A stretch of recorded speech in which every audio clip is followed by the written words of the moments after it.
All right, let's go. Oh boy. So last stream. Oh dear. Last stream I was talking about starting Lisp Game Jam, Lisp Autumn Game Jam. We did some stuff. We got font rendering working, and it all went downhill from there. So, life lesson. Don't do a game jam in your very work in progress engine for a weird old game console you don't have good dev tools for. Recipe for being really sad. It didn't go well. Hit a lot of technical issues, hit a lot of lack of Lisp knowledge issues. Let me show you what I got in the end, okay? Where are we?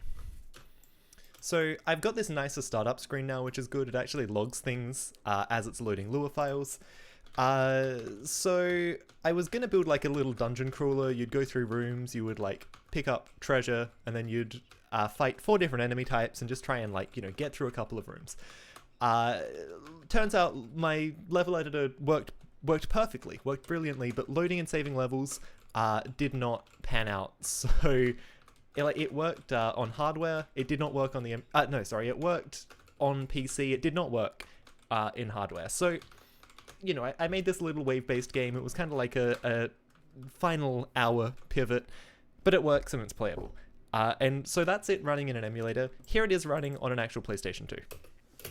This is footage I captured. My capture setup is pretty bad. You will notice that the textures are very messed up because I have discovered a very bizarre texture issue with my code.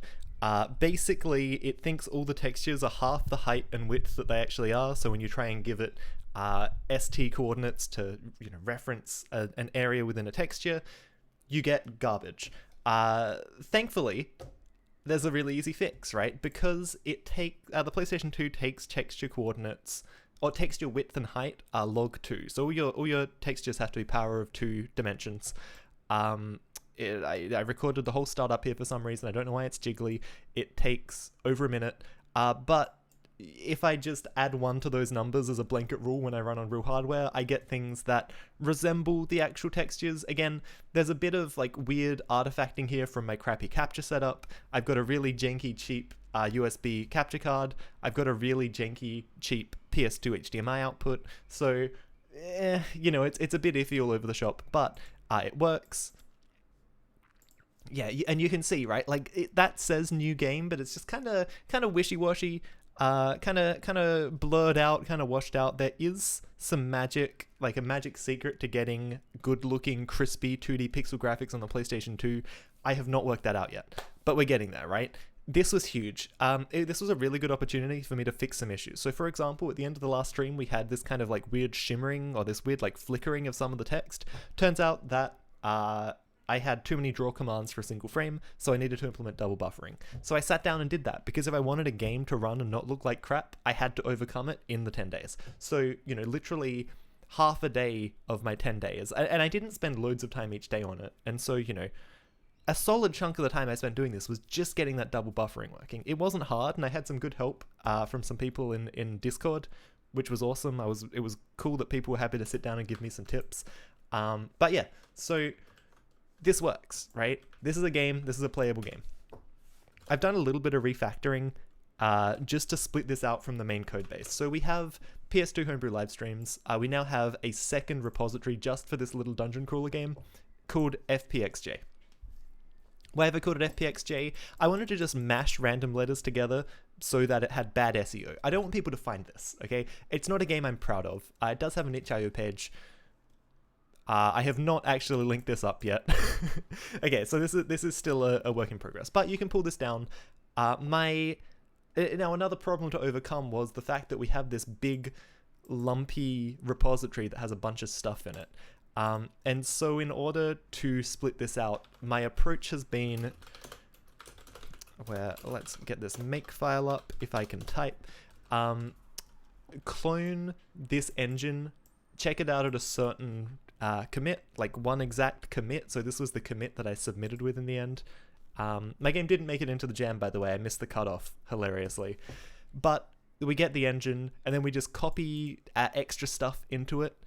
So yeah, we kind of build what's in the engine, but then when we run, we copy our scripts in. And we copy our assets in sometimes. We should probably actually maybe do this here as well. No, what am I doing? Run. Oh, script assets. Yeah, okay. I do that. So, for example, yeah, good. We want our character and tile set assets here as well. But anyway, I did this in Lisp. Lisp is really cool. Let me do some cool stuff. And actually, let's poke through this code just quickly so that I can talk a little bit about the architecture here, I guess. So main.lua. When we start up, oh, this runs in Love 2D as well, by the way. Hold on, that's actually kind of cool. I should probably show that.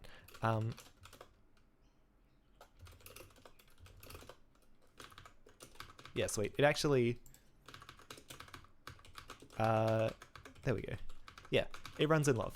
Love actually has weird texture blurring as well for some reason. And maybe things are drawn semi-transparent. I'm not totally sure. It looks a little bit funny to me. But yeah, Love works really well. And I think the level editor might actually work in Love. No, okay. Anyway, I'll get to show that at some point. But yeah, so if we look at where we start here, script, main.lua. So it does some magic to make sure that there's kind of like this weird Love compatibility layer if you're running in Love, but we're going to ignore the Love 2D stuff. One really important thing was to override the require function to actually dump some stuff to the screen, because when you run this in an emulator, if one of your files is bad, it will most likely not just crash the program, it will crash the emulator. This was a huge source of drama, and this is why I wrote the Love wrapper, because otherwise it was just impossible to get anything done. So, log which file you're loading when you start loading it, like when require is called and when require is exited. That way, when you look at the dumps, you can see exactly which file has had the problem. Then it loads fennel, it sets up the search path. Oh, well, it finds the main file via like whatever your search path is for Lua files, and then it just loads a file called main.fennel. Cool. So main.fennel, this handles all of our input and kind of turns them into events which get passed into a state. The game works with this simple idea of states. You know, there is a state. A state has entities which have update and draw functions. Rather than states themselves having update and draw functions, I put everything in entities. My idea was that rather having, you know, kind of big global, or I guess kind of, you know, like shared state level scope, all of the state, scope, state, right? So the state of the state. Man, terminology is weird. But my idea was to put all of the state inside entities within the state so that you could essentially create new different states just by composing entities, right? I didn't want too much to be tied to this is the state that runs the game loop. I wanted to be able to say, well, hey, here's a game loop. Here's a slightly different game loop because I've composed the entities inside this state differently. I don't know if that makes sense, and if it sounds confusing, it is, and it was hard to work in. So my first takeaway from this was I shouldn't have done it like that. Right? If I can't sit down and explain this architecture really simply, it's a good sign that it was too complicated for the time frame I was working in and for what I was trying to achieve. It was really unnecessary. So the button test logic, the API that I expose for like button input from the PlayStation 2, the only thing I can check is if a button is currently being held or not. So I need to have like a Lua layer that keeps track of what buttons are held and generates inputs based on that, blah, blah, blah. Whatever. It's a bit complicated and it's a bit gross. But, you know, I do this like nested loop. I don't know. I don't actually remember quite how this all works. I did also write a function to turn game events into strings. This was really useful for kind of like debugging stuff, printing stuff out. That was cool. The event system is actually quite nice, and we'll see that when we have a look at the way the player's coded. New Roma.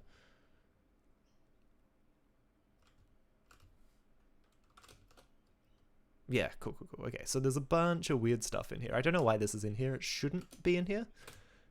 That's probably just like a bit of garbage code that didn't get cleaned up. So we define, just like every other Lua program, we define a start function and a frame function. The start function, first off, loads our resources. So if we go to resource.fennel, this just sets up a bunch of kind of, frame information, so we know like which frames, how to get a sub-region of the player texture to draw as a sprite, and then it actually loads the textures. There was a tile map as well, but that got cut for time reasons. Refraction. Thank you very much for stopping by, and thank you so much for looking at my weird texturing issue. It's a bit of a head scratcher, right? Like you said, if it was broken, 90% of the games would look incorrect. Yeah, so that's like, yeah, I kind of showed it off before, right? I don't know if you saw, but this is what my game looked like with this texture bug. And then I just add 1 to the texture width and height, so basically treat it like it's 2 times higher, and it actually looks like what it should look like.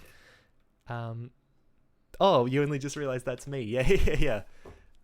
I need to rename my GitHub, actually. I've been Phylum Online for a really long time, but I'm trying to rebrand to just being Tom Marks, because, like, it's just easier, right? It's just easier to use my real name.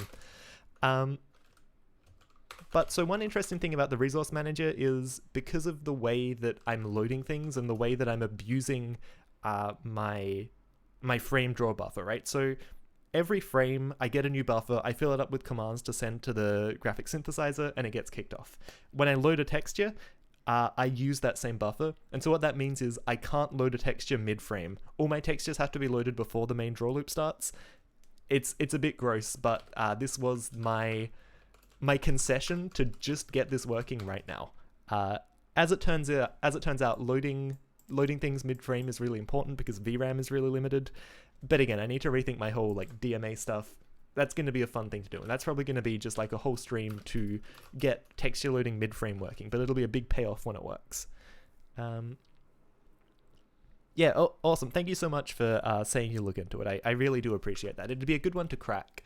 And, if it is something that's like different on hardware versus PCSX2 rather than just something I'm doing wrong, I guess it would be good to know. But at this point, I am just assuming I'm doing something wrong. Unfortunately, yeah, like PS2 Link isn't working for me, so I can't dump the actual buffer that I'm sending to the GS on the PlayStation 2. I'm assuming it's the same because it's the same elf that's running, but maybe something weird is happening, right? Like, maybe, I don't know. I don't even know how that could happen, but maybe something weird's happening. So the initialization isn't that exciting. I guess a little bit changed because I now double buffer from the last stream I did. And then, yeah, we just run this loop, right? We get a bunch of events. We set our state to the result of calling state update. So I kind of went semi-functional with this game loop, right? So when a state updates, it returns usually itself or another state if we're changing state. And this means that it was really cool and kind of weirdly hacky to build a state machine that you can like push and pop states on and off to.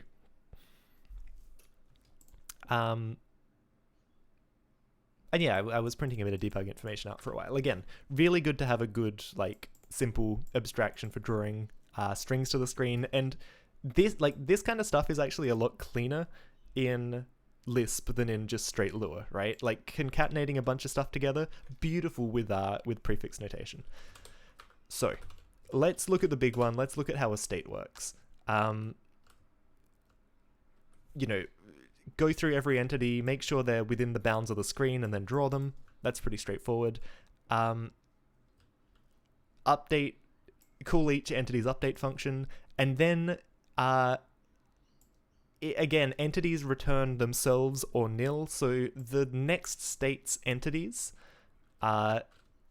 we don't actually return the same state object, right? We build a new one every frame, which is a bit inefficient, but kind of a fun way to model things. So the actual list of entities frame to frame is completely rebuilt. So removing entities is very, very simple, but can only be controlled really by the entity that is being updated. Again, I'm struggling to explain this because it's overly complicated. It didn't need to be this way. And again, here's the kind of the like meat of the state machine, right?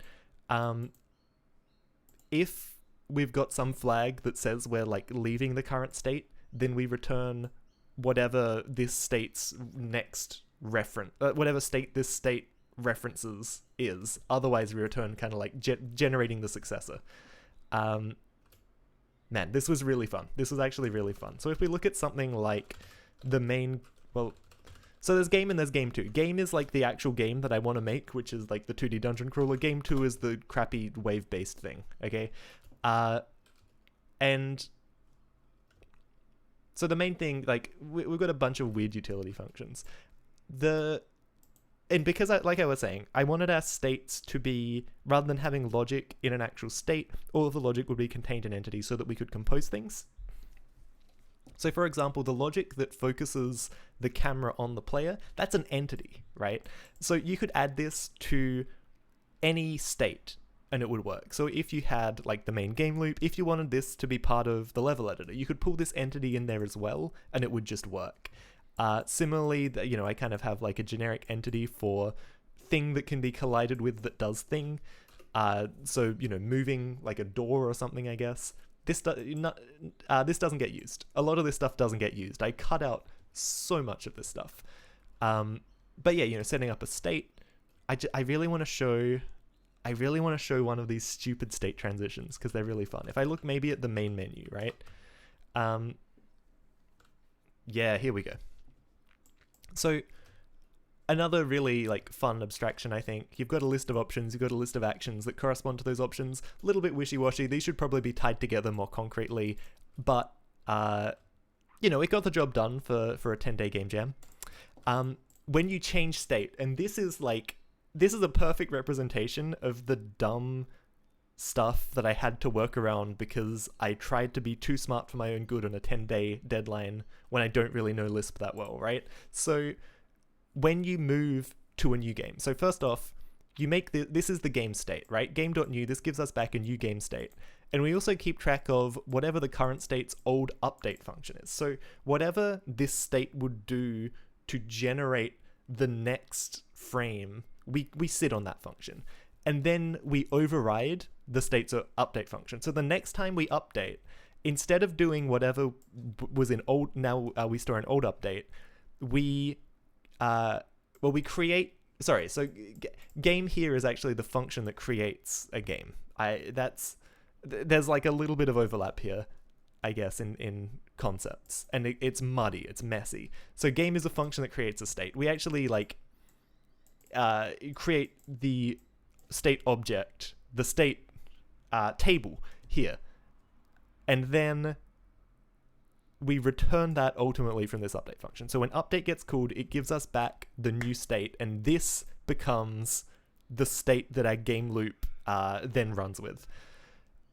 And before we do that, we reset the old state's update function, and also when we call this, because we call state push with the old state, this state, kind of as part of being set up, will have that state as its next reference. And you can see just like how ridiculous this system is, right? It's cool that you can just write arbitrary functions that do this stuff. There's no actual machinery in the state that understands this like push and pop. Oh, that understands the push. The pop is kind of hard-coded, but it's awesome that I can just like do this kind of weird functional crap, but it's gross. And it was fun to write, but like for a 10-day game jam, this was a really bad abstraction. And just in general, again, the fact that I can't explain this abstraction is a huge red flag that it is no good. So, man, I feel like that's the bulk of it. Like, I guess waves is also kind of fun. Here, like, put a message on the screen. This is, again, an entity that just has a short little lifespan. It just prints a message at a fixed place. Very inflexible, but all I needed for now. The actual waves, I've got all these like weird wrapper functions that let me sequence events, and then it's the triangle of death. If I was better at Lisp, I would have done this with macros, but this, like, when I say triangle of death, okay, this function, so after takes a delay, it takes a thing to do, and then it takes a function to call after this function's done.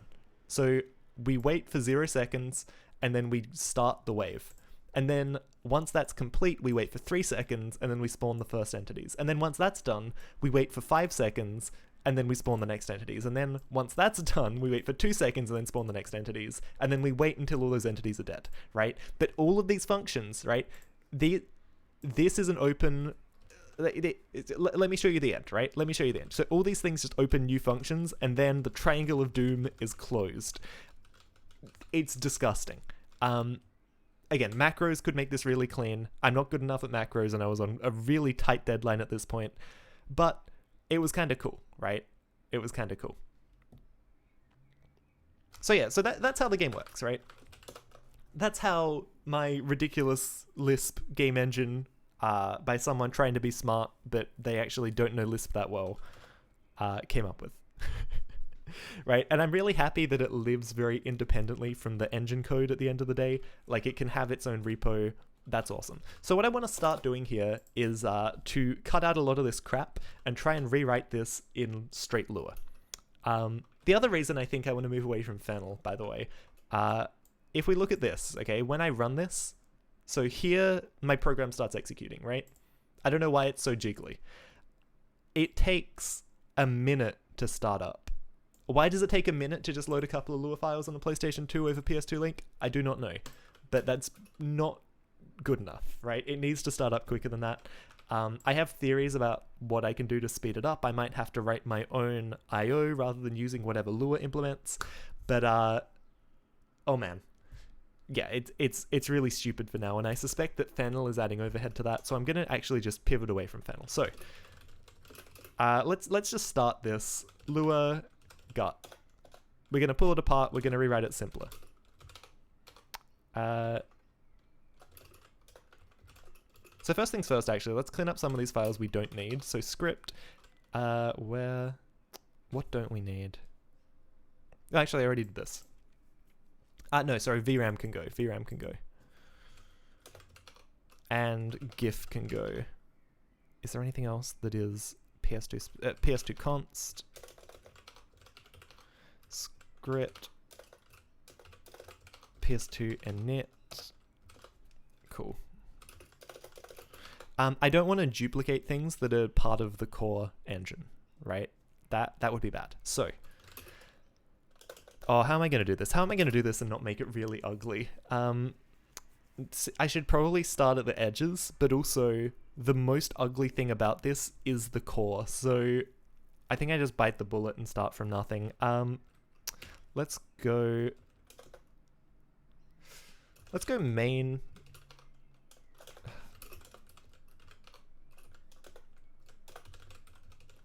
Let's go main.lua. No, let's go main.lua, not min.lua. Script main.lua. I have too many main.luas, but that's fine.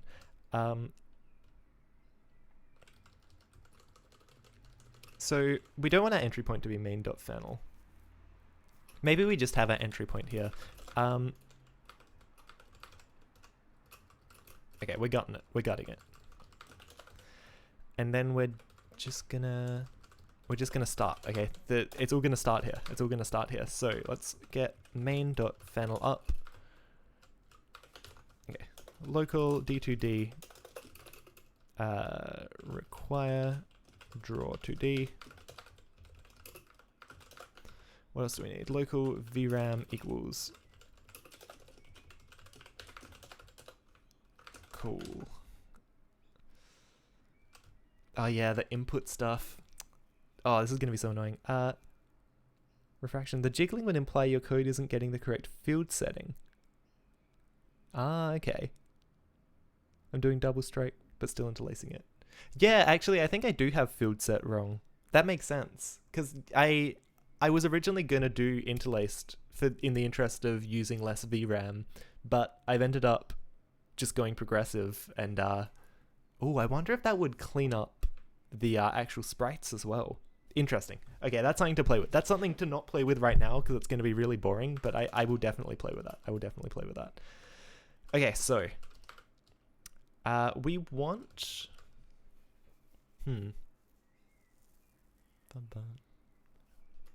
how have I used buttons here? This actually just isn't used. Pop it on the list. Yeah, it's a growing list. It is an ever-growing list. It'd be great to work out interlacing properly, though.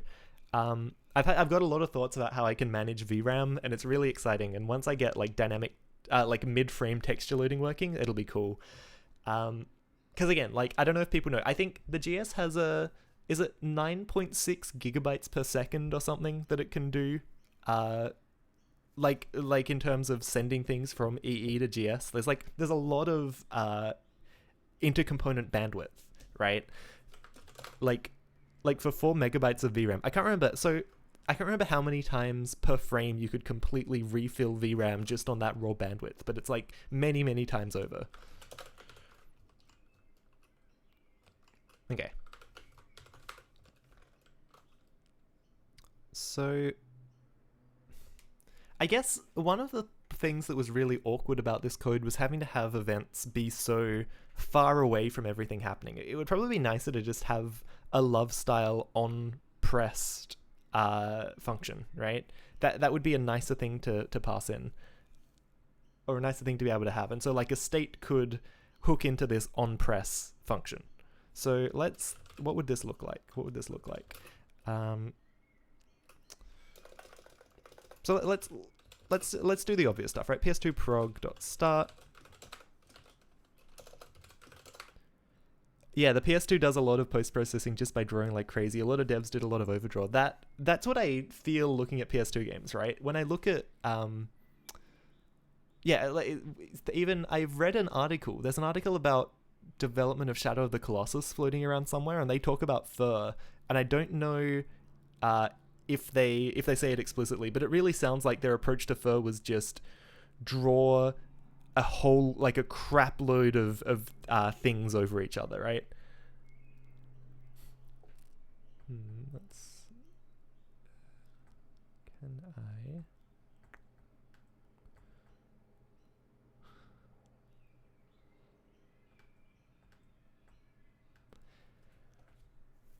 But yeah, like overdraw's crazy. And yeah, again, like I should really be able to bring chat up on stream. That would be better, wouldn't it?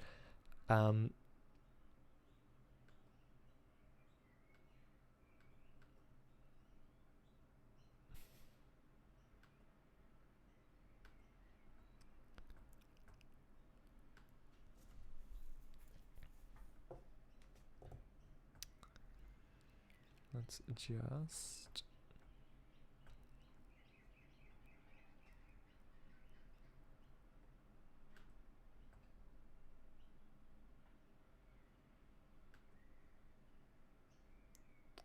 cool. Okay. But yeah, no, quicker than culling, right? Yeah, you just throw a bunch of stuff at the GS and it just works it out, right? Don't worry about like depth sorting or like, you know, culling things based on depth. You just overdraw. The overdraw stats are crazy. I love it. Okay, so when we start, the first thing we have to do is load our textures. Let's say font equals d2d.load texture, and it's gonna be, now how have I done paths here? I think not flexibly. Yeah, the Z buffer will just deal with stuff. Okay, so load. I don't think I showed this code on stream, by the way. This is really fun. So again, refraction. I don't know if you've realized just how stupid all of my code is at the moment. My goal has been to build this stuff in a way where I can experiment really, really quickly, right? I can just mess around, try stuff out, change it quickly. And my approach to that has been just build my abstractions in Lua and literally put 32 bits at a time into buffers from Lua, which is really cool because it's easy to go in and change stuff, and it's really stupid because the bit manipulation in Lua is ugly. It's really ugly. This code is disgusting, but it works, right? So, and also I'm not doing proper like DMA chains. I'm just putting it all in GIF tags. So like image upload, I am like copying every bit from memory into a buffer, which then gets sent to the GS. Super inefficient. Don't do it like this. But my goal is to build these abstractions in Lua and then re-implement them in C. So it's worked well for me so far.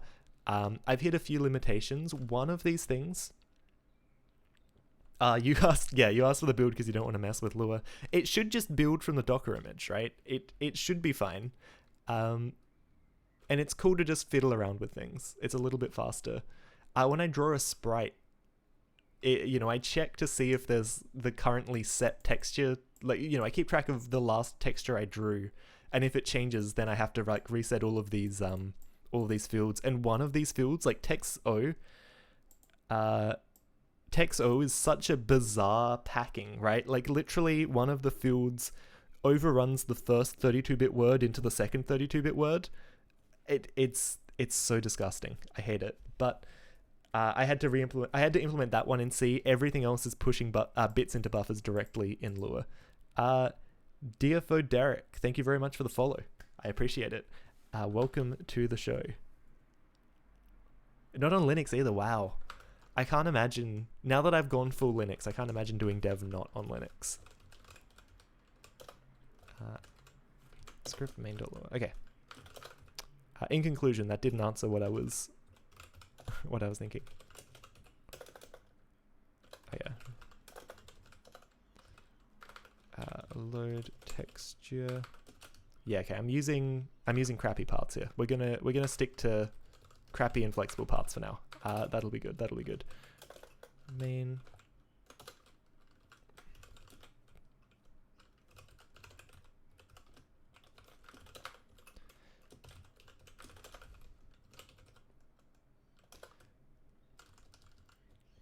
Oh yeah, I need to rewrite this in Lua as well. Hey,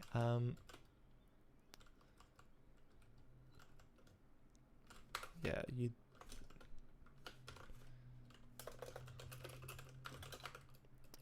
Actually, I can probably just.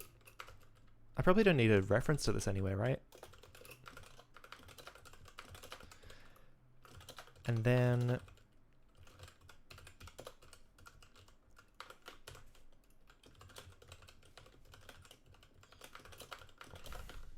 And then I initialize the graphic synthesizer.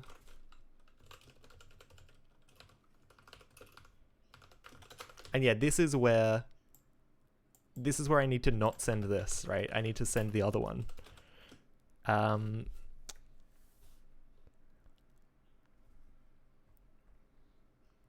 Registers are 64 bits. All your dev in Visual Studio. WSL for writing PS2 tests. But yeah. Yeah, Visual Studio is pretty good. I have enjoyed it whenever I've had to like debug stuff. Am I sending let's try non-interlaced instead. Let's see if it works. I think there's something else I've got stupidly hard-coded that means this won't work, but let's see. And then gs.ntsc.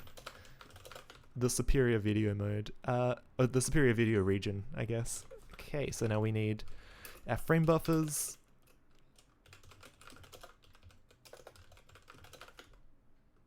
Oh, VRAM.buffer I called it. I don't know why I called it buffer versus alloc. Should probably rename it to alloc. 640, 448. Only in frame rate. Yeah. The difference between 50 Hz and 60 Hz for most games that I've played is astronomical. And then I don't think I'm allocating all of my frame buffers against 256 byte alignment. I don't think that's necessary, right? I think that's too much alignment, but I would rather go too much alignment than not enough alignment. I can't remember what the docs say, right? I'm pretty sure in the docs it's only 64 byte aligned. 64 bit aligned? Because you divide the address by 64, right? Anyway, again, I'm doing this all in super broad strokes, and I need to polish it up later. The Z buffer is going to be the same thing. PSM-Z24? PSM-24Z. PSM-Z24. And we're doing the same alignment. Base is divided by 2048. Yeah, okay. Yeah, 25 FPS versus 30 FPS, man. Because I grew up with all of the PAL versions of games, and then playing like Jak and Daxter. I guess Jak and Daxter's a bad example because it has a 60 Hz mode, but my TV didn't support 60 Hz growing up. So it was a bit of like a surprise to realize there was a much better way to play the game. Like it just feels better. gs.set buffers fb1, fb2, zb, and then yeah, draw to color. Yeah, I'm going for the correct non-American spelling of this stuff too. Color. Why 2B, 2B, 2B? I don't really know, it's just my favorite color.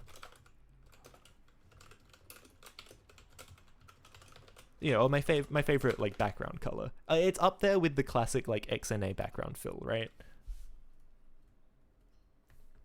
You never had 60 hertz? It's life-changing. It's life-changing. Okay, so every frame, update pad inputs, update inputs. Let's call it update pad inputs. We'll write this function up above as well, and then we're gonna keep track of some like, right? We're gonna say like state update, and we're gonna say state draw, and that's really gonna be it, right? Then maybe we draw the FPS or something. Let's say t. Oh, I need to like include a text thing as well, don't I? Local t equals require text. I guess I should. Oh, I'm gonna keep fennel just for this, I guess. Maybe. Nah, screw it. I'll rewrite it. Print lines. Let's just write some stuff to the screen. Let's say in the top left corner, but not quite the top left corner, just in case there's some overscan. Let's just say we'll put the FPS there eventually, and we should do that before. No, we should do that after we draw everything else, right? This is like an overlay. Okay. So, in our start, we also need to like state equals game dot. Let's maybe. Zymus, hello. Thank you very much for stopping by. Welcome to the never-ending pit of refactoring. I can't seem to get enough of it. This is going to go so well. It's going to be cool to have like an actual little game running on a PlayStation 2 that is a little bit less dense than my first Lisp pass to this. Okay, Lisp pass at this. Okay, so main menu. That's a good place to start, right? We'll have a main menu. It'll be great. And then we need to like handle the actual input. So let's go function.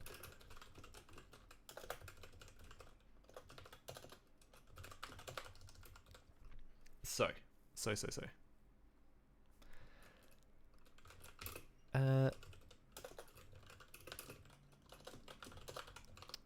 Oh, nice. Zymus also works on PCSX2. Awesome. Always happy to have the amazing people that work on PCSX2 come and hang out in this chat. It's incredible. Like, so much knowledge about the way PlayStation 2s work contained in PCSX2. Every time I look at the code, it's just like it's getting less and less mysterious, but oh man, it's so impressive. I love PCSX2. It's an amazing project.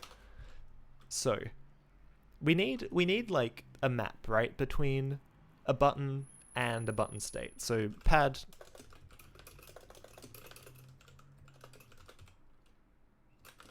it's heavy. Yeah, it's a big code base. It's a big dense code base. Pad Lua. What have I called these variables?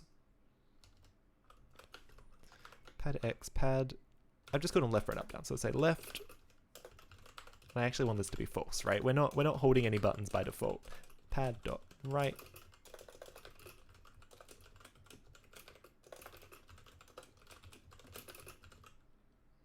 This is a good place to start. So then we want to say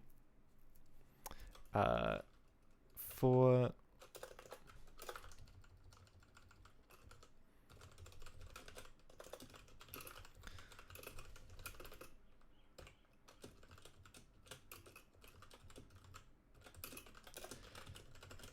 I want to be able to do this like fairly automatically, right? I don't want to have to say check this button, check that button, check that button. I want to be able to say for each button, just do the thing. And actually, I can probably do away with this and just initialize it at startup, right? So say like for, how do I do this? For be in, what is it? iPairs? iPairs. Buttons. Do, so for each button, button state B equals false. Cool. And so then here we're going to say, hello. What did I do? Okay. I mashed a button. Buttons state B equals false. And then here we're going to do a similar thing, right? For each button, we're going to say if pad.held B, or local, let's say, is the button held? What's the state of the button right now? And then if, and I think held, is this pad Lua? Yeah, I'm doing booleans. Okay, so if st is not equal to the current state of the button, so if they're different, then we send an event for this button, right? So we say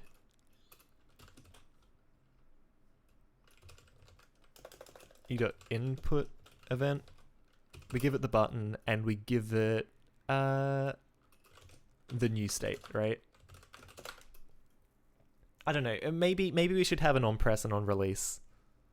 Do we want, should it be an on press and an on release? Should it just be like a one function that has a true or a false if it was pressed or released?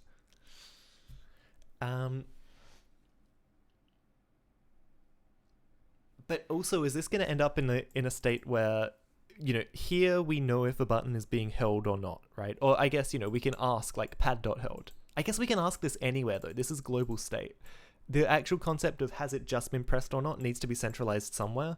You don't want like every entity keeping track of this, right? You want it in one place, and then you call some kind of, okay, I've talked myself into it. Now I just need to finish doing this. So pad.up, pad.down. Beautiful.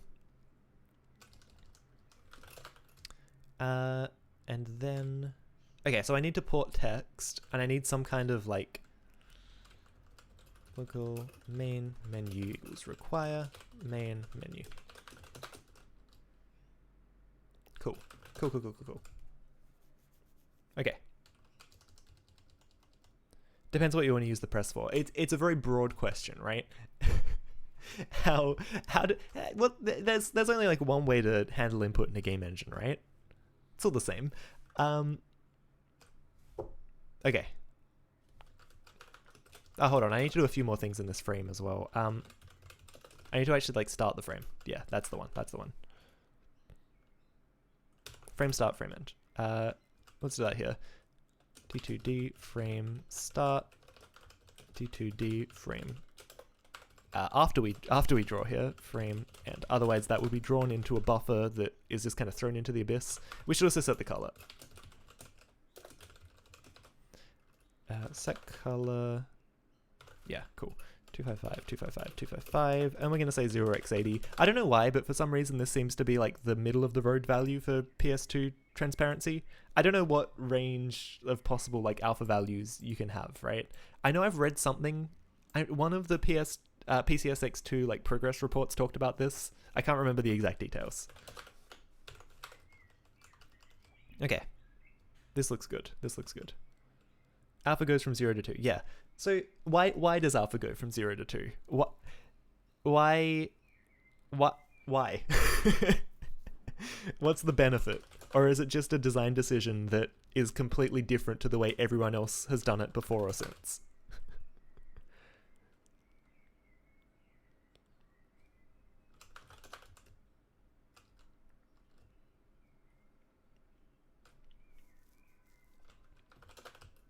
Okay. So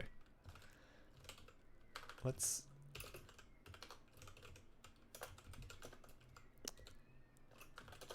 Lisp. You love Lisp. Code Therapy, thank you so much for coming by and sharing your love of Lisp. Unfortunately, as much as I love Lisp, it was not a great fit for this. Yeah, so I'm refactoring away from Lisp. I'm biting the bullet I didn't do a good job of Lisp. Okay. Increase the effectiveness of alpha blending. Okay, so like a broader range. Yeah. And I guess because the PlayStation 2 is fixed, like the GS is fixed function, right? So the formulas you get in the GS for blending and stuff, like that's all you get. So I guess it might have something to do with the way those formulas are defined as well, right? Shame. Well, okay, hold on. So Lisp van meet. This isn't too bad. What was I showing before? Main menu. Meet clusterfuck. Lua's good too. Lua's really cool.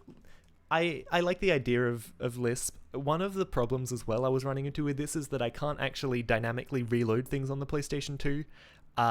Like I can't just require a file once the program has already kicked off for some reason.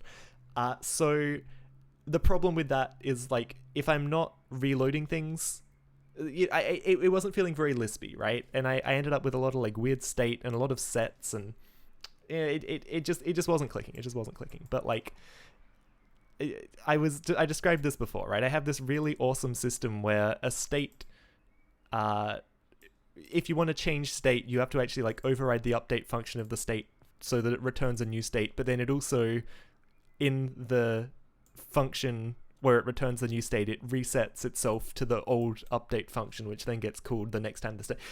I did a bad Lisp. I got too functional in some places and not functional enough in others. But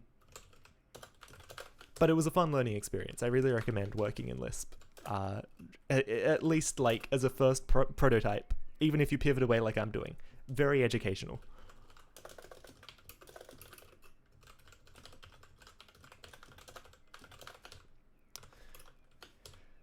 Okay, so yeah, if I don't have a REPL, there was no way to REPL on a PlayStation 2. Oh, that's not true.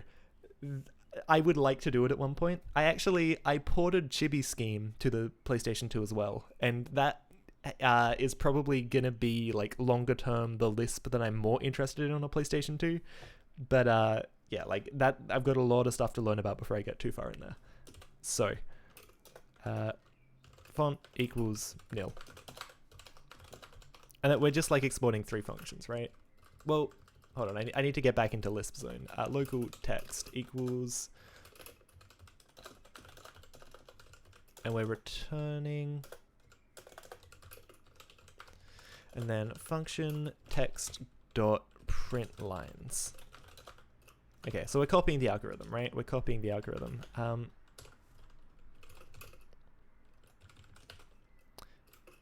Watch this be much less elegant than the Lisp version.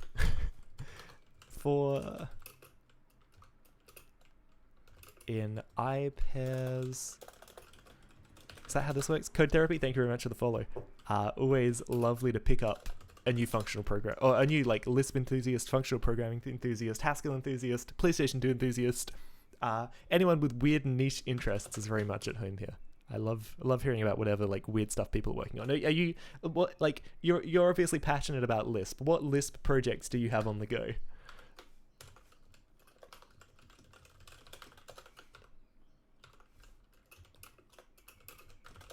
X.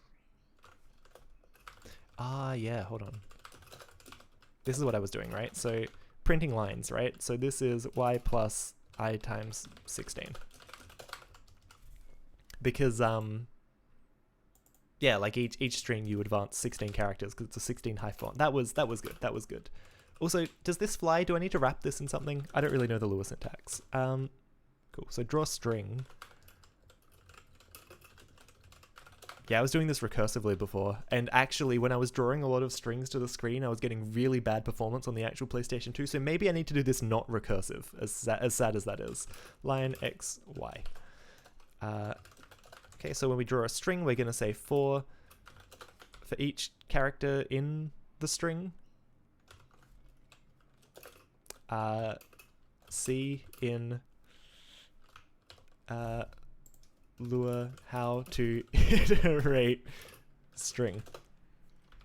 How did I do it? How did I do it in Fennel? Oh, yeah, hold on. I equals 0. I less than the length of the string. I increases by 1. God. as much as I love Lua, it has the ugliest for syntax for this stuff imaginable. Okay, so then, yeah, that's right. Local CI equals string.byte. So we get the like character value of the string at that point. Little bots in Common Lisp, distracted by a friend teaching you the language that is very hard to actually say out loud as a streamer. That's COQ, right? That's formal proof, like formal theorem proving stuff, yeah? I've never actually experimented with that. I think I'm the only person in the world with a computer science degree who has never touched formal theorem provers. Man, Common Lisp is an incredible language. I really wish I had time to like play around with it, but I have too many plates spinning. I feel like if I become a Common Lisp guy, that is all I will ever do.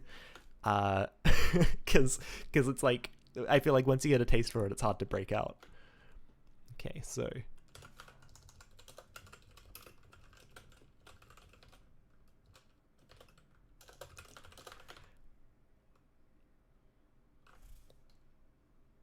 that's right. Yeah, cool. So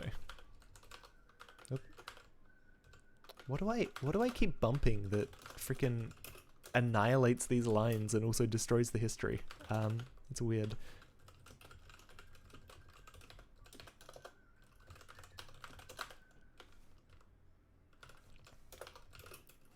See, if I is greater than or equal to 0 and I is less than or equal to 32, then so I came up with this cool system for encoding stuff, by the way. Again, I should probably like mention this. So if I go into a workspace,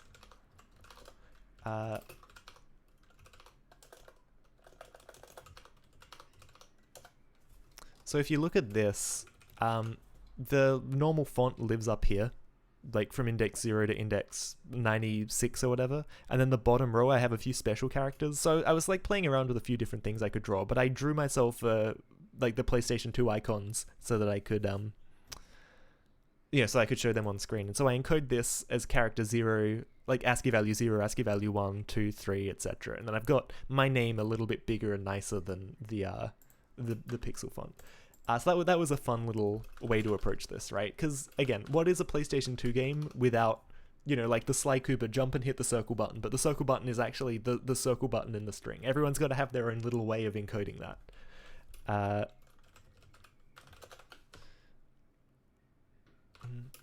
I plus 96. I plus 96. If I bigger than or equal to 33 and I is less than or equal to 126. What I should actually do though, because like, so what am I doing? This should be down a row, right? I wouldn't have to do any swapping. All I'm doing is treating this like it's the first row and treating this like it's the second row. That's all this logic does. So instead of doing it in logic, I could actually just format my image in a less stupid way. Having a font sprite map. Yeah, I really should have a CLUT palette. Again, I haven't actually supported that yet, right? I haven't done that yet, but I will get there.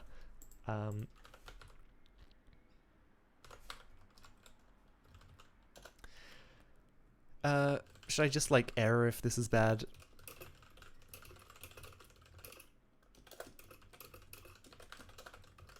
A bit janky, but it'll do. So CI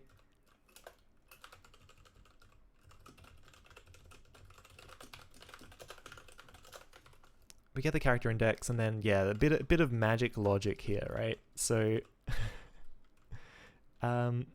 this is just to like get the ST coordinates, and I've hard coded it to the image size and it's gross, but I'm just gonna like copy this line over and word for word. So CI mod 32 times 0.03125. Isn't that a cool magic number? Don't you love that? Math.floor CI on 32. So like the position across and then the position in height it's, I don't know, I think this is fairly standard stuff, right? 0.25. And then, yeah. We draw a sprite, we draw the font sprite, we draw it at x, we draw it at x plus 16, not 16, 12 times I think. I think it's a 16 by 12 font. 8. Y. And then, yeah, 8 by 16 is like the dimensions of the character. Then we give it the start coordinate, like the start st coordinates, and then the end st coordinates. So ts plus, I should probably define these as like magic, as locals rather than magic numbers. 0.03125.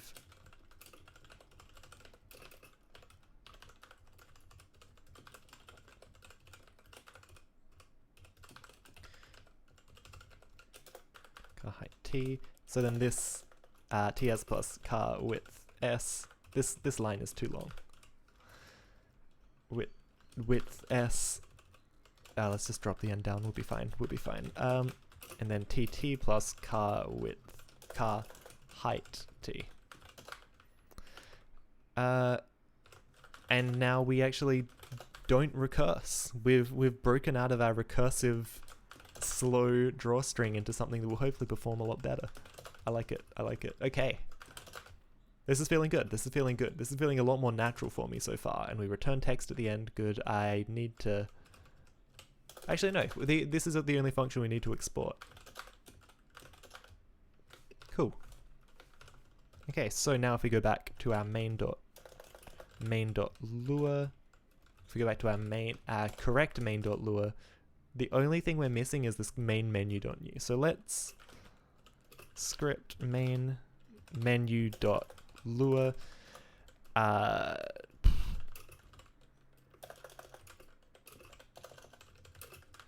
The only thing we're gonna need to do is give this an update function, a draw function, and then this input event function.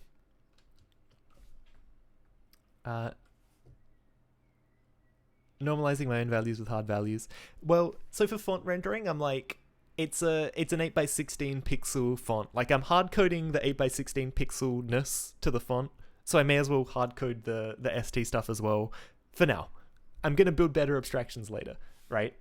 This is iterative. This is we're building it up as we go. Yeah, it's really dumb. There's gonna be dumb stuff here. Might as well. Yeah, exactly, right? Like, it's a pixel font. The dimensions are pretty much well known, you know. Like if I was working with one of the there's a PlayStation 2 font in ROM, right? If I was working with that, I'm sure I would do the same thing. The ROM fonts, correct me if I'm wrong, but aren't they just in one big long string? Like they have all of the characters on one line, essentially? Or am I wrong? Am I thinking of a different format? Or is that the Love 2D format? That's the Love 2D format. I can't remember what format the PlayStation 2 stores its characters in.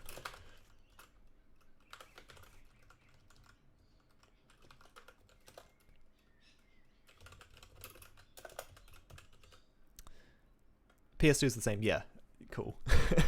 I really should use that format, right? Just like be compatible, but I don't know if it handles different sizes as well. Like, I don't know. The default font does have like a certain nostalgic look and feel though. Like the Odysseus font takes me back to my childhood.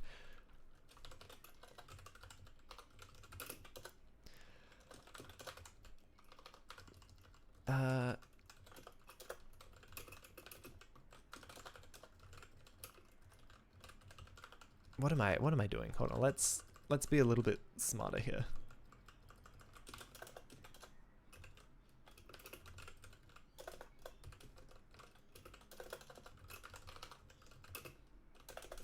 Let's say return set meta table mm. Is this what I want? Is that going to do what I want? I think it's going to do what I want. Okay, so main menu, let's function mm. One massive vertical line. How wide is that vertical line though, right? Because like, I guess it doesn't really matter. I don't know. That just makes me uncomfortable with the whole power of 2 thing, right? Like, isn't it harder to align to a power of 2? That, like, the more you expect, if you demand that it's all on one line, isn't it harder to keep that line to a power of 2? Anyway, whatever. Like, you add 1 character and then suddenly you have to go up a whole power of 2. Okay, so we need an update. We need a draw, and this should actually take a DT. And if we go back to our main.lua,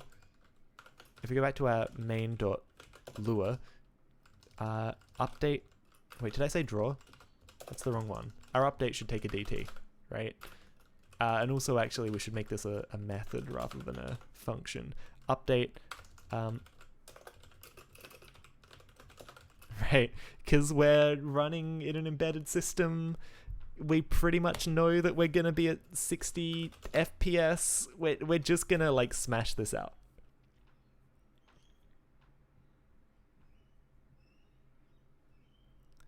Being vertical, you avoid page boundary penalties.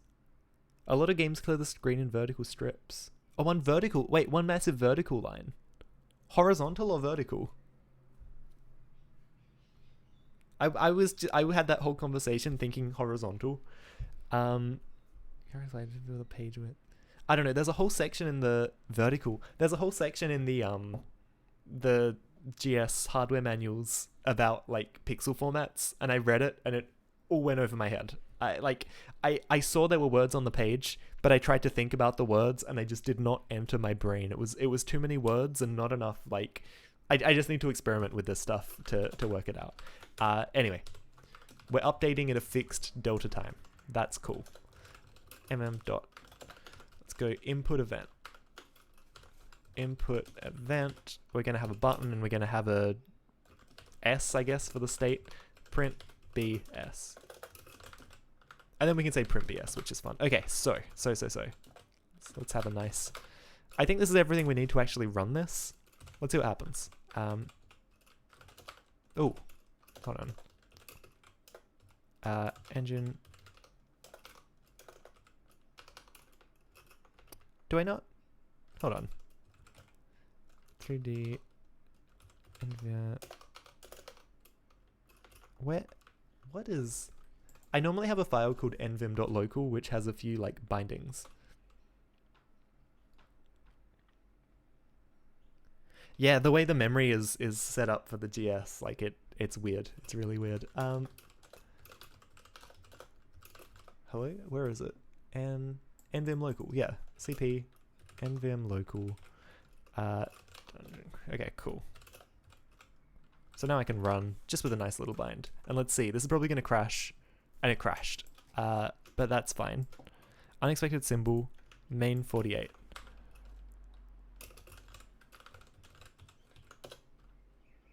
So sizzling, so yeah, I knew what you meant. I knew what you meant. Pad. Okay, why is this complaining? Oh, hold on. That's not how you do arrays. That's not how arrays work. Cool.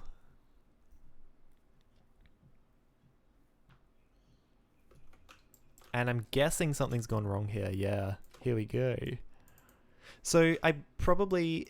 This is actually one of these things. I've set up a binding into Lua so that Lua can actually print out to this version of the screen, but not one that lets Lua print out to, like, the post-game startup screen. So this is the pre-game startup before we take over the frame buffer. But after we take over the frame buffer from PS2 SDK, and, like, you know, just override VRAM. Override their VRAM with our own stuff. Overrides may be a bad word, right? We have complete control. No one is there to tell us no. Okay. Arithmetic on a nil value W. So, start event. Draw 2D Lua. Start event, draw 2D Lua. So it has to be when we do... It has to be something wrong with text, right? Text.lua. Text.font. Is it... Am I trying to draw something before I've set up the font? Well, this is literally the first thing I do. So no. And it's also in start. Right? Hold on. When we call start... This is cool. This is cool.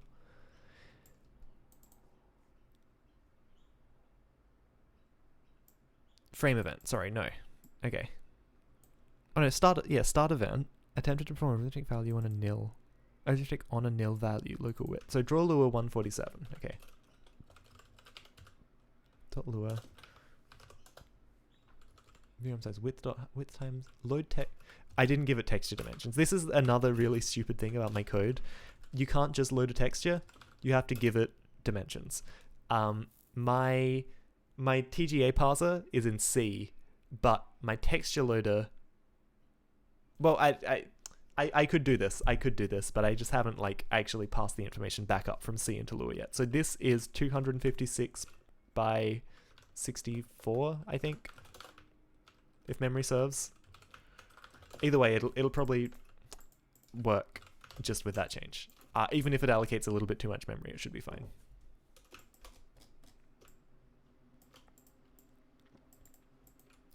Index a number value self. Index a number value self. So back to draw Lua we go. 211 self dot draw dot clear color.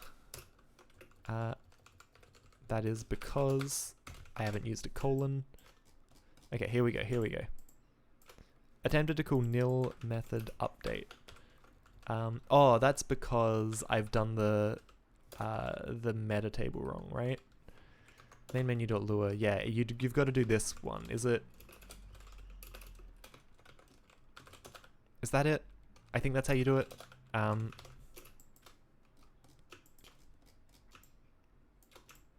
to index a nil value self. Draw 2D Lua.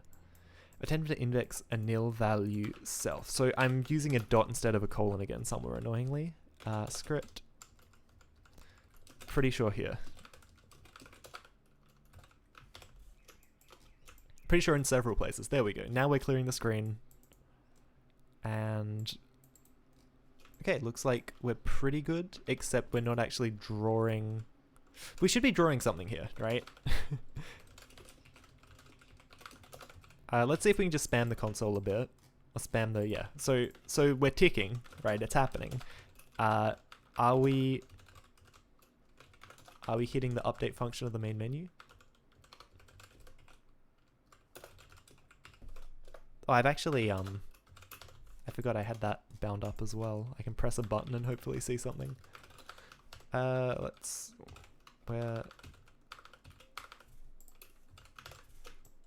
Okay. Yeah, there we go. Okay, that's not quite working how I expected. That is just spamming, isn't it?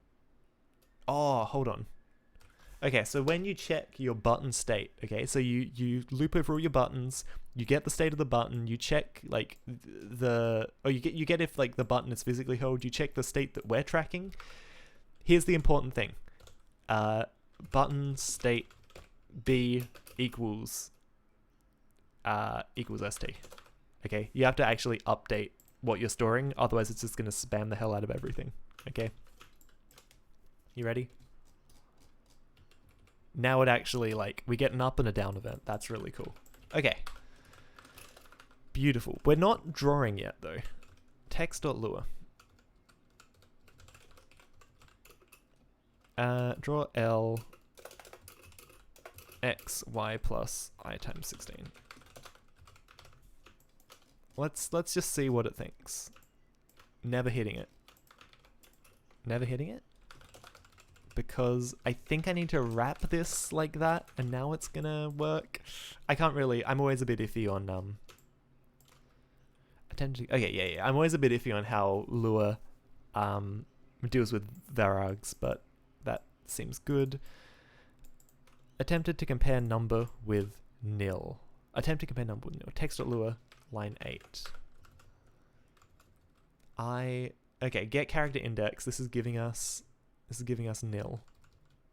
String.byte's giving us nil. Oh, this I starts at 1, doesn't it? Oh, that's so annoying. I minus 1 times 16. So. Alright, well, let's just dump a bunch of dumb stuff on to the into the console. Let's say I of line. The classic Lua array indexing. It's so bad. I like this language. I really want to like this language, but holy it's literally the same thing. It's literally the same problem I just had. Oh, it drives you crazy. But there we go. We've got text rendering. Okay, we're good. We're good. Perfect. So now we can start to build up a menu, right? This can get out of here. Okay, we can start to build up a menu. So main menu. We can get back to where we were before. So our menu, it's going to have a list of things and it's going to have a list of actions, right? So we need a function name action. We're also going to have maybe like an index or a cursor position, and that starts at 1. It doesn't start at 0. No. This is going to start at 0 because we want to use modular arithmetic for like menu option selection, right? But this means that then when we turn cursor pos into an index into our list of actions, we're going to have to add 1 to it, which again, red flag, right? Alarm bells going off. It's fine. Okay, so if b is pad.up, then hold on, I'm all over the place right now. And let's say table.insert self.actions name equals name, action equals action. Beautiful. Or maybe no. I almost had a dumb idea. Okay, I almost thought we could like, instead of storing a cursor position, we could store like a name, but no. That's a dumb path to go down. And s equals true. So if up is pressed, then self.cursor pos equals math dot. Actually, this isn't going to be modular. This is just going to be. Okay, no, this is fine. We're not going to loop around. That's dumb. So when we press up, right? So 1 is going to be the top and it's going to count down. So we want it to be the bigger number between 1 and the cursor 1 minus the cursor, or the cursor position minus 1, right? Else if b equals pad.down and s equals true, then self.cursor pos equals math.min, the length of self.actions and self.cursor pos plus 1. Right, so we move, but we're bounded by 1 and the length of the list. And I think that's the right order for max and min, right? Because yeah, you want it to be, if you go like below 0, you just want it to, or below 1, you just want it to get locked to 1. And if you go too high, you want it to be locked to this. That makes sense. Else if b equals pad.x and s equals true, then we want to index our actions list. So local a equals self.actions, self.cursor pos.action, and then we want to say a. We want to call it as a function. Actually, we don't want to like store this in a variable. Variables are for grubs, right? That's good. That's fine. And then when we draw, we want to say for. We want the index and we want the value in I pairs self.actions. We want to say we want text print, what did I call this? Print lines. We're going to draw this at, what's a good offset? What's a good x offset from the left-hand side of the screen? Let's say 100, and let's say we'll start at 60, I guess, plus I minus 1 times 40, 30, 30, 30. And we'll print v.name. Perfect. And then we want to draw, right at the end, we're going to say draw 2D. We're going to draw just like a colored rectangle, because this is what I did before. We're going to say draw 2D, set color, or maybe let's highlight it. Rather than drawing like a shitty little cursor next to the things we're selecting, let's just highlight it instead. If I equals self.cursor pos, then we draw 2D, set color to red, I guess, else, otherwise we just go white. Okay, this works. This is fine, right? And so then when we go back to main.lua, not that main.lua, the other main.lua, main menu new, we add an entry, we call it foo1, and we give it a function that's going to say like print foo1.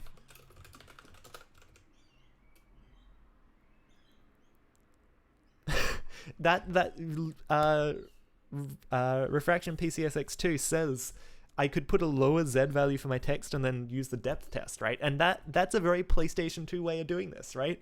Who cares about overdraw? Overdraw's cheap. If statements, holy crap. If statements, let alone if statements in Lua, those are expensive. Just throwing a bunch of crap at the fan of the graphic synthesizer, letting the depth test sort it out, that is cheap. That is, like, you joke, but that's actually probably more efficient than what I'm doing. So let's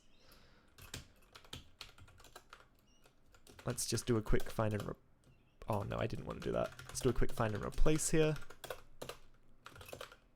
Just need to alpha test out the transparent pixels. Yeah. Look, I would learn some things doing that. Failed to load. Okay, we've got a syntax error. And actually, I think I have a make rule for this, right? I should have a make rule for this.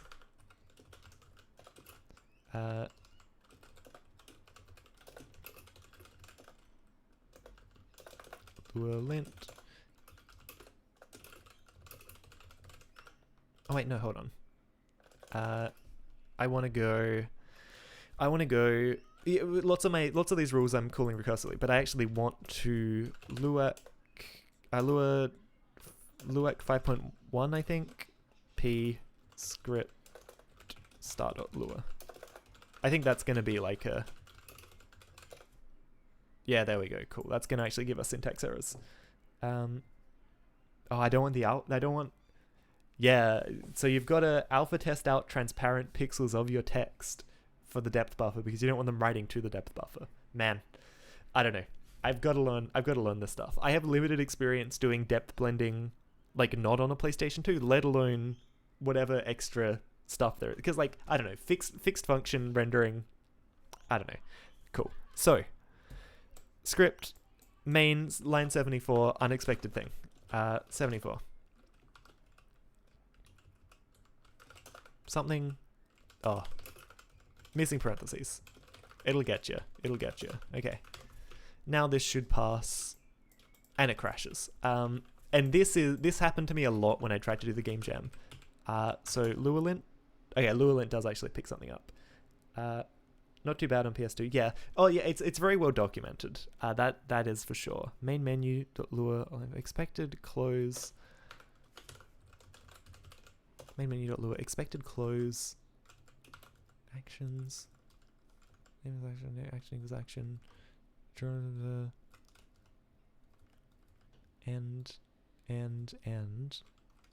what isn't closed properly? Wait, what? Main menu 4 expected near actions. Main menu line 4. It isn't picking up that this is closed.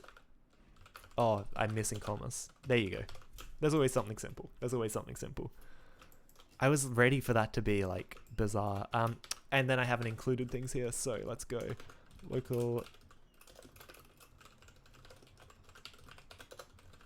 What was the other thing I used? T. I don't know. I should probably like use the same names as the actual packages. I thought I would actually call this package module file. I thought I'd actually call it D2D, but then I changed my mind, and now I'm kind of stuck with this. Okay, cool. So we've got this looks like it's working, and we select things. Yeah, nice. Isn't that lovely? Isn't that cool? Don't you love a nice simple menu? Doesn't that just make you happy? Ignore our FPS counter. Our FPS counter is lying. So there we go. Okay. I think I'm probably going to have to call it there. I have to go like start dinner. It is... Oh, it's 6 o'clock. Yeah, I got to go start dinner.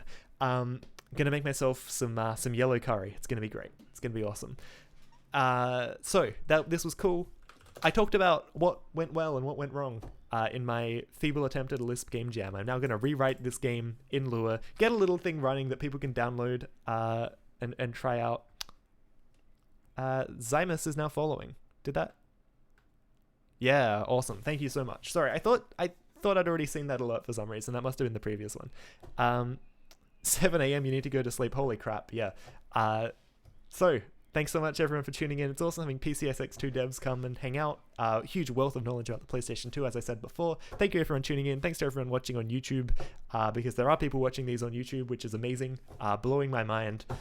And yeah, we're going to continue with this. I'm going to come back, maybe do some stuff off camera, maybe just plug on with this on camera. I don't know. It's fun. We're going to keep with it. So I'm Tom. Thanks for watching, and I'll catch you next time.